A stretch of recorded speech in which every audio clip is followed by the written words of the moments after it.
Kaya mga kalagalag, dito kami dadaan. Na namin yung ano, yung bangka, may taas namin doon sa ito. Lalaki yan ng alon, mas. Ito din na naman.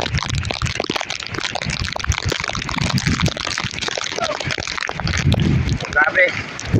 Tara.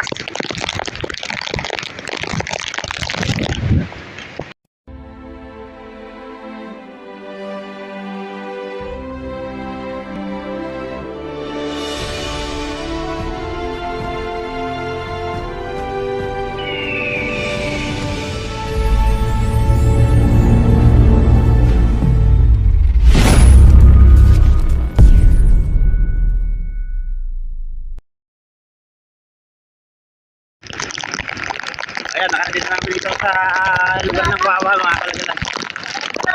Ha?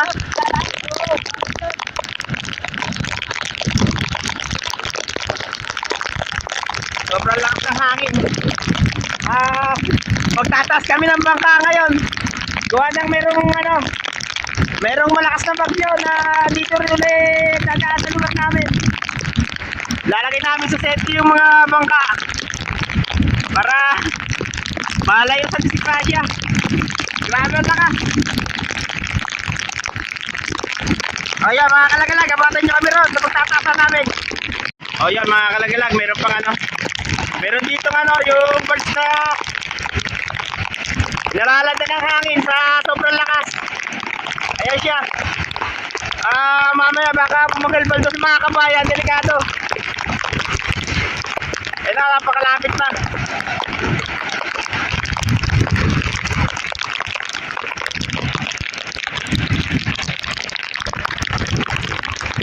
Ayan, mamaya, batin nyo kami mamaya doon sa pagkatasan namin. Tapos dito na muna kami.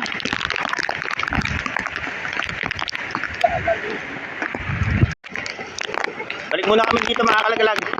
Kasi yung meron dito ng barkong nalala doon sa para napudol yung silipete niya. Ayan siya. Delikado sa mga kapaya, mga kalagalag itong barko na to. Tingnan natin kung saan to kasi ayan na siya. Alas na dito ang mga kabayan sa tabi ng karagatan ng Rosario. Baka bumagalbal, madama yung mga bahay dito na nasa tabi ng playa. Ayan siya mga kalagalag.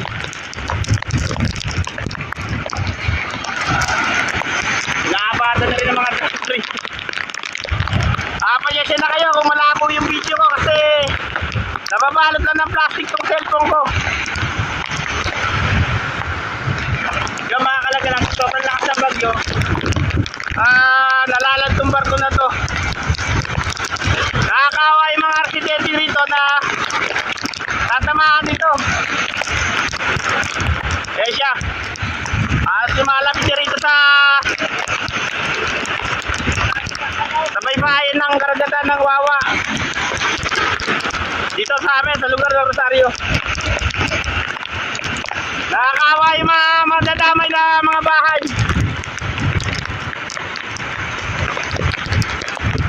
Grabe ito mga kalagalag.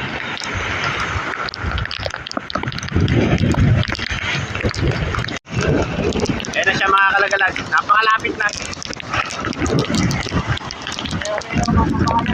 Yung mga kabayan, yung mga residente rito sa lugar ng Wawa, maraming dudurugin bahay ito rito. Kung hindi baka yung pantalan o yung tulay ito sa lugar namin.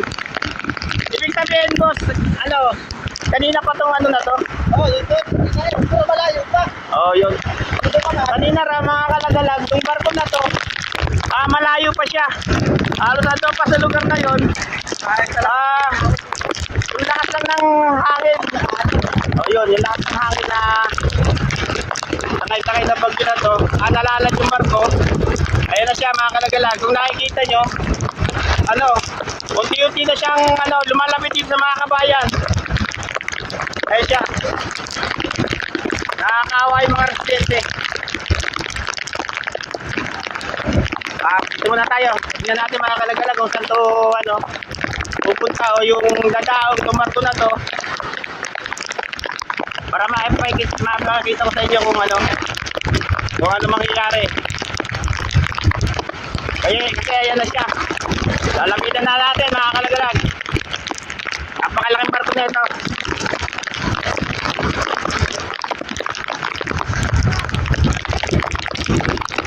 Ayan siya.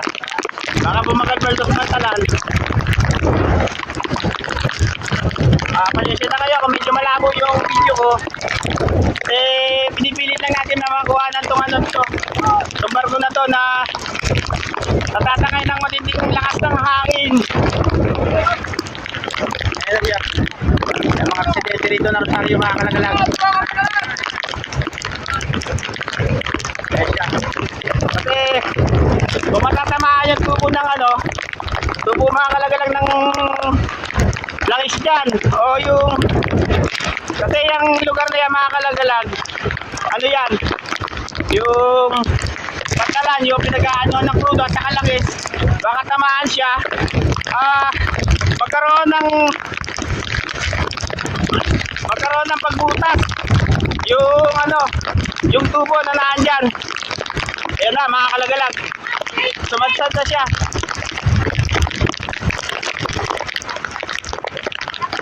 Lalapitan pa natin mga kalaglag para makita natin kung anong mangyayari rito.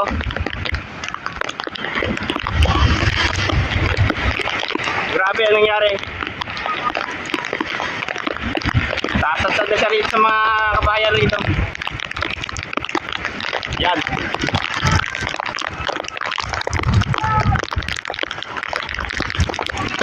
Delikado ang mangyayari dito mga kalaglag. Kasi maraming madadami na kabayan. Ayan na siya. Napakalaking barko na nadala ng hangin at saka yung malakas na alon. Ayan.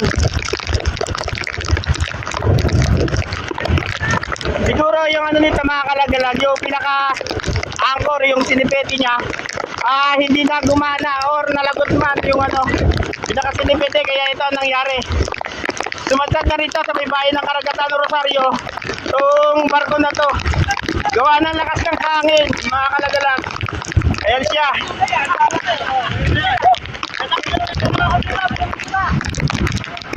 Ayan mga kalagalag, yung mga residente ng Wawa ng Rosario inabatan itong barko na to na matindi yung hindi natin malalaman kung anong mangyari o yung magiging pinsala na gagawin nitong barko na to na sumadsad dito sa Wawa ng Rosario. Ayan na siya. Mamaya magkakaroon pa ng high tide, yung paglaki ng tubig ng dagat. Ayan na siya. Sumadsad na siya mga kalagalag. Yung malaking barko na to. Ayan. Kung nakikita nyo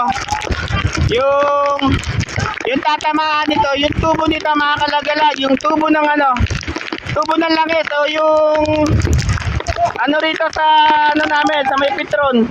Kaya mangyayari yan mga kalagalag. Baka madama yung mga kabayan dito. Gawa ng barko na to. Ayan siya. Sobrang laking barko. At saka ng matinding hangin, saka yung malalaking alon. Dito na siya sumadsad. Ay siya. Ang laki niya mga kalagalag. Kaya dapat na mag-ingat yung mga residente rito na yun. Mag-ingat yung mga residente rito na nasa tabing bayan ng Karagatan. Baka madama yung mga bangka nila, ay mga bahay. Pasensya na kayo mga kalagalag. Ayun. Sumadsad dito sa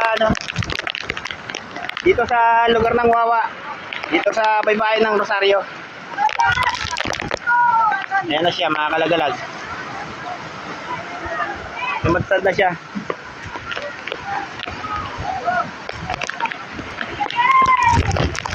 Ayan, dito tayo. Tignan naman natin yung pinakadulo ng kasi delikado na nakatamaan yung tubo na magkaroon ng oil spill o yung mabutas yung pinakatubo na dinadaanan ng ng crudo at saka ng langis. Papunta doon sa may ano ng petrol. Kaya yan siya.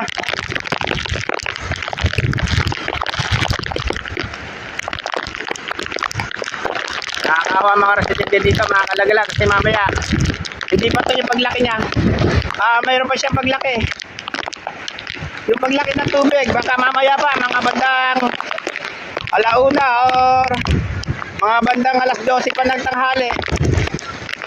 Baka bumagal yung ano, yung barko na to. Delikado yung mga residente rito na nasa tabing baybayin ng karagatan ng Rosario mga kalagalag. Ito siya. Napakalaki. Kaya nakakaawa yung mga nakatira dito.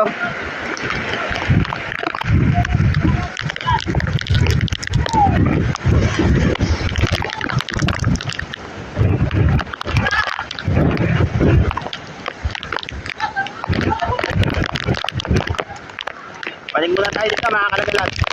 Tignan natin yung barko na to. Ayan siya.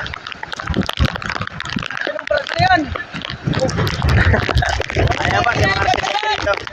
Yung pantalan dito mga kalagalag ng ano. Pinatatakutan ng ano, mga mamayan dito na baka magkaroon ng ano. Magkaroon ng pagbangga yung barko na to rito sa pantalan. Ayan, magkakaroon ng ano, matinding pinsala na gagawin nitong barko na ito mga kalagalag. Ayan siya. Mga kalagalag, pasensya na kayo kung medyo malabo itong video ko kasi ano, nasa tempered tong ano ko. Nakabalot ng plastic. Ayan na siya.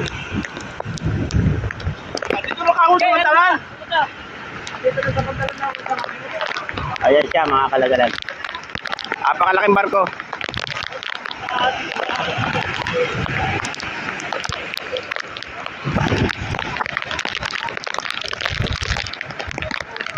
Kung nakikita itong ano, itong pantalan na ito mga kalagalag, ito yung naiyan ako sa vlog ko nung nakaraan na nanguhuli kami ng ano, ng isda. Pero dito na siya bumagalba sa lugar na to. Ayan na siya. Napakalaking barko. Baka yung sinipete nito, yung anchor mga kalagalag na nabutol kaya hindi nila napigilan yung barko na maano rito, na sumadsad.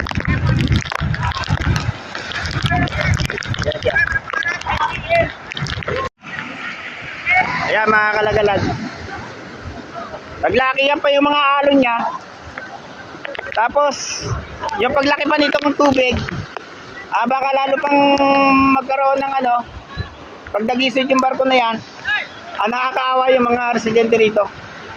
Yung mga kabayan dito mga kalagalag. Ayan na siya.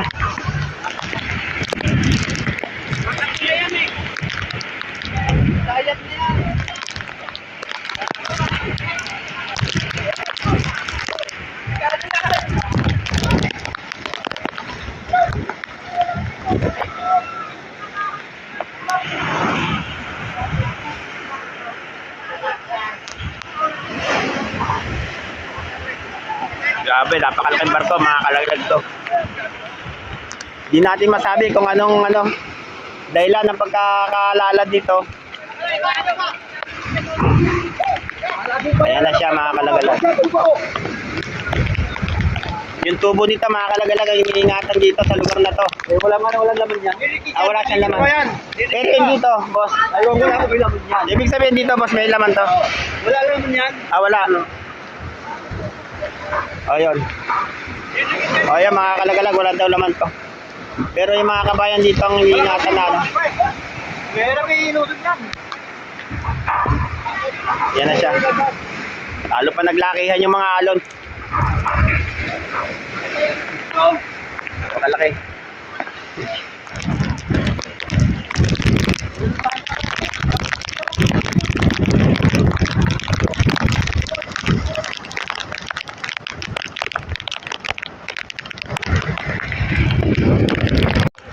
Yung pagdaan namin mga kalagalag kanina, nakita ko na itong barko na to na medyo papalapit dito sa lugar namin.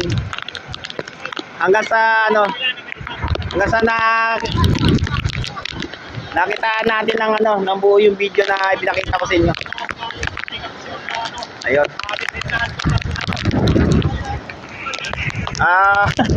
Talagang ano, talagang hindi natin maano yung masisi yung panahon na nagkaroon ng paglakas at saka ano, nalalad yung barko na yan dito. Kaya siya, medyo lumalaki pa yung mga kalagalag yung ano, yung alon niya, saka yung pag high tide. Mamaya pa yung mga tanghali pa or mga alauna pa ng tanghali o pahapon na kalagalag na ano, yung paglaki niya, yung paglaki ng tubig. Kaya mga residente rito, mga kalagalag, nakakaawa.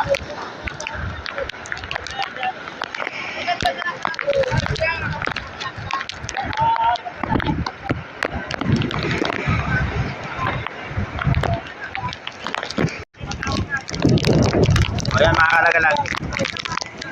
Yung ano, yung pinaka unahan ng barko tumataba na rito sa ano, sa pinaka poste ng ano, ng tulay. Delikado. Durog tong ano na to, tuloy na to. Sa pagpangkaan ng barko na to, mga kalagalag. Ayan na siya.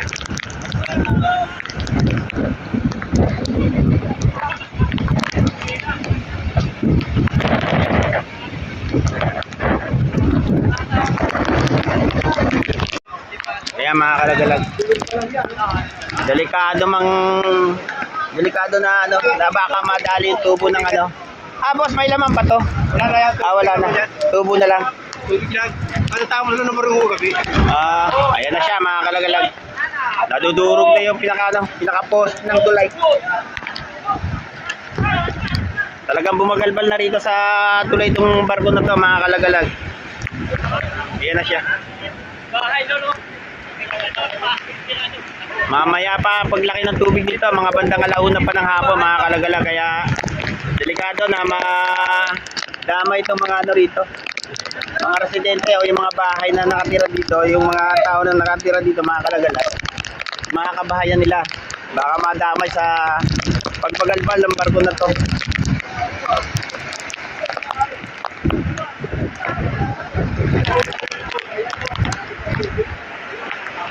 Kumpanya po na siyugo dyan eh. Mga kalagalag, nagkakagulo na yung mga tao rito. Talagang ano, hindi na mapipigilan ang pagbagalbal ng barko na to, mga kalagalag. Ayun na siya. Bumangga na siya rito sa tulay. Ilang poste na rin yung mga nagiba. Saka yung pa, mga kalagalag. Ang delikado, mga kalagalag, ng tubo. Yan ang ano, iingatan dito tulad niya, mga kalagalag. Ayun na siya. Talagang bubutasin niya yung tubo niya. Hindi kayo pwede magbaba na ano dyan kasi ano.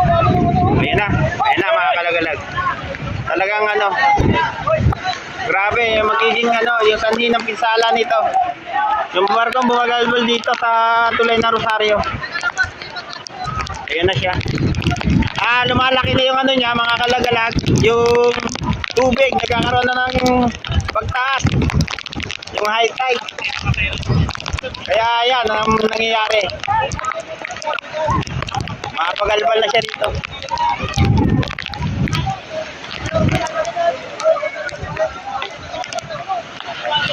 Kahit na siguro anong gawin, mga kalagalag, na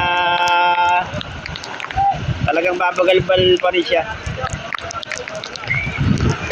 Ayan. Hindi kayang pigilin ng tao. Tupina yung tubo. Kahit na ano pang gawin. Ayan mga kalagalag, yung pinsala.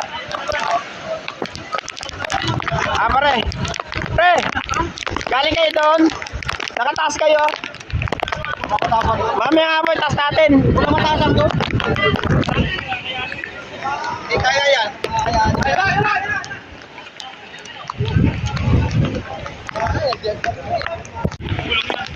Kaya mga kalagalag, talagang pasira na rin yung tubo. Kasi ibig sabihin, wala na laman siya. Wala na yan. Tubig na lang yan.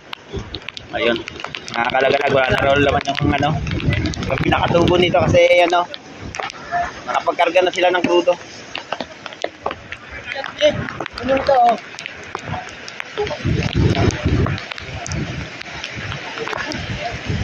Ayan mga kalagalag yung ano, number ng barko. M1900. M1900.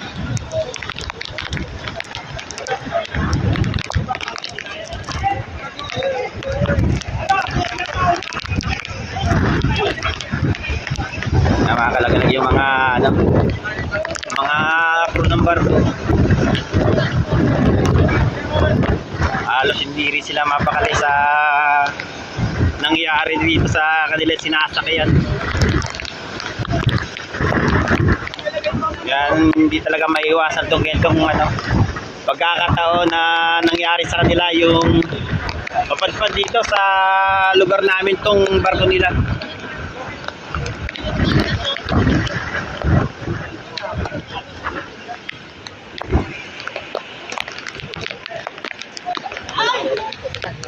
Mga kanagalan, tingnan ulit natin yung, ano, yung barko na aspat dito.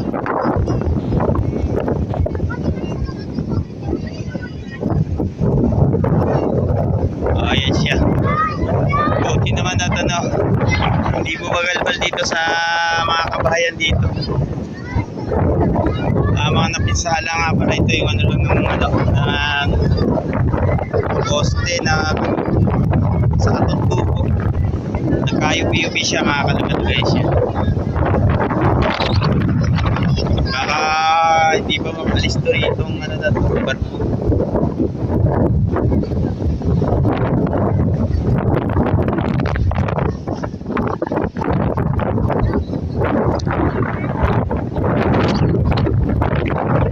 Tayo.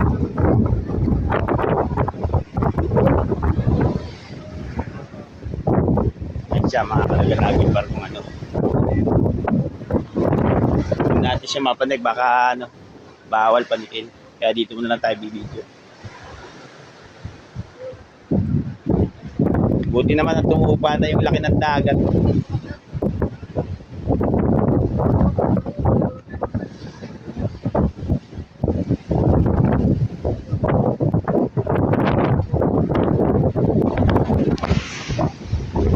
Ayan mga kalaglag, pauwi na rin tayo. Kumuha ako ng konting clip para may dugtong sa video sa vlog ko kanina. Wala naman pala na pinsala kundi yung tubo lang, saka yung ano, yung pader ng ano, ng tulay, yun lang naapektuhan. Buti naman at hindi na pinsala yung mga kabahayan doon sa ano, sa lugar ng Wawa mga kalagalag. Ayan mga kalagalag, hanggang dito na lang yung ano, yung video ko. Lubos ako nagpapasalamat nga pala dyan sa walang sawang sumusuporta sa Team Lagalag Channel. Saka sa lahat ng mga vlogger ng mga kaibigan natin dyan. Galap shoutout sa inyo lahat. Ayan, kita lang ulit tayo sa mga susunod kong mga video.